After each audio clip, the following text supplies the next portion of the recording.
Portrait studio, en clair-obscur, 4 schémas d'éclairage à réaliser avec un snoot.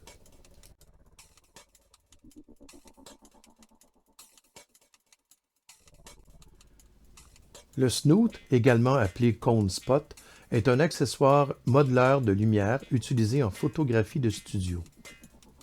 De forme conique, cylindrique ou rectangulaire, le snoot s'adapte sur une source lumineuse afin de contrôler la direction et la diffusion du rayon lumineux.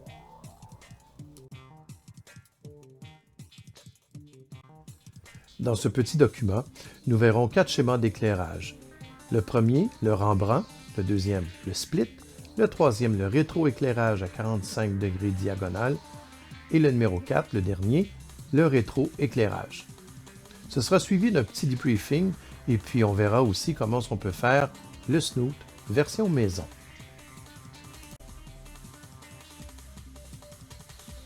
Il existe des snoots pour Flash Studio, et il existe aussi des snoots pour nos Flash Cobra. Les snoots pour Flash Studio sont fabriqués généralement en métal, très léger, ou de matière plastique. De forme conique ou cylindrique, ils possèdent un système de fixation différent selon le modèle de votre Flash Studio.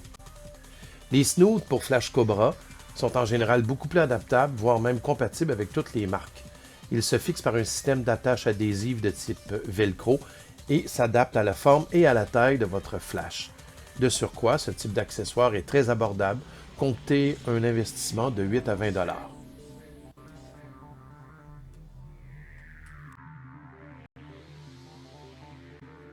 Le premier schéma d'éclairage que nous verrons, c'est le Rembrandt.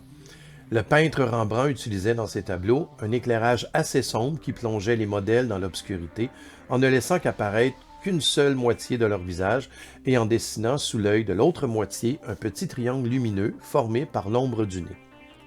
Cet éclairage est appelé l'éclairage Rembrandt. Connu et utilisé par de nombreux portraitistes, le schéma d'éclairage Rembrandt s'obtient en utilisant une source de lumière unique placée en diagonale du sujet, légèrement en hauteur.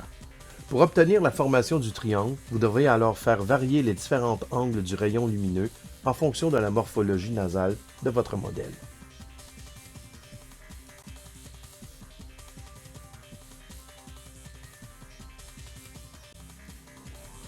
Le schéma d'éclairage numéro 2 s'appelle le split.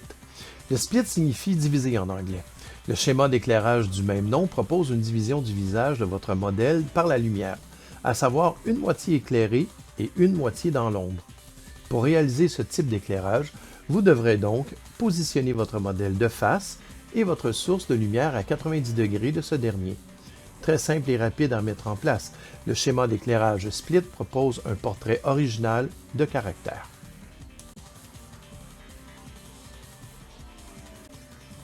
Le schéma d'éclairage numéro 3, le rétroéclairage à 45 degrés diagonale.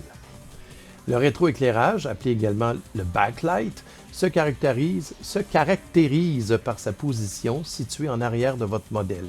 Permettant de mettre en avant certains détails, il représente l'éclairage type pour la réalisation d'un portrait en clair-obscur.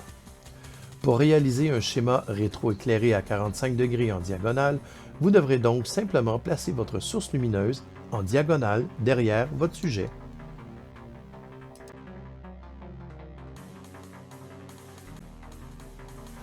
Le quatrième et dernier schéma d'éclairage, c'est le rétroéclairage. Afin d'obtenir une silhouette complète en clair-obscur, placez votre source lumineuse parfaitement derrière votre modèle.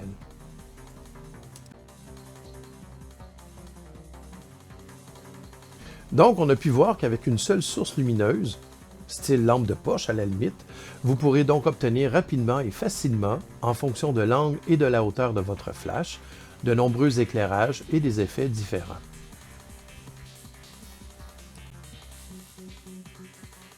Le snoot version maison. Peu dispendieux et fait de matière récupérée. Yes! On pourrait prendre un tuyau de carton, tout simplement, ou de toute autre matière opaque. Deuxième solution, un grand carton opaque qu'on peut rouler en cône. Troisième solution, ce serait un pot de plante. Prenez-les pas en argile, s'il vous plaît. Prenez-les en plastique assez léger, dont on a percé le fond. Quatrièmement, le papier d'aluminium peut être très utile. On enrobe notre Flash Cobra Et il faut juste faire attention aux nombreux reflets que ça peut causer. Cinquièmement, ben, le cache-pare-brise que je peux acheter au marché du dollar ou chez Dollarama ou Village des Valeurs, peu importe. C'est l'espèce de cossin, machin truc que l'on met devant le pare-brise l'été pour empêcher le soleil d'entrer. C'est d'un côté, il est noir opaque et de l'autre côté, habituellement, il est réfléchissant. En passant, ce dernier item est très utile. Ayez-le dans votre coffre de photographe parce que vous pouvez vous en servir n'importe où. Et avec tout ça, ben, il va falloir un petit peu de temps, de la colle, du velcro, des ciseaux. Et c'est à peu près tout. Maintenant, à vous de jouer. Bricolez et allez photographier. Et n'oubliez pas, l'important, c'est de s'amuser. La source de ces informations, j'ai pris le tout sur un site web qui s'appelait Portrait Studio Clair-Obscur, 4 schémas d'éclairage à réaliser avec un snoot. La trame sonore, Noise Gate. La pièce s'appelle Big Bluey et ça date de 1999 et c'est de Montréal. À la prochaine.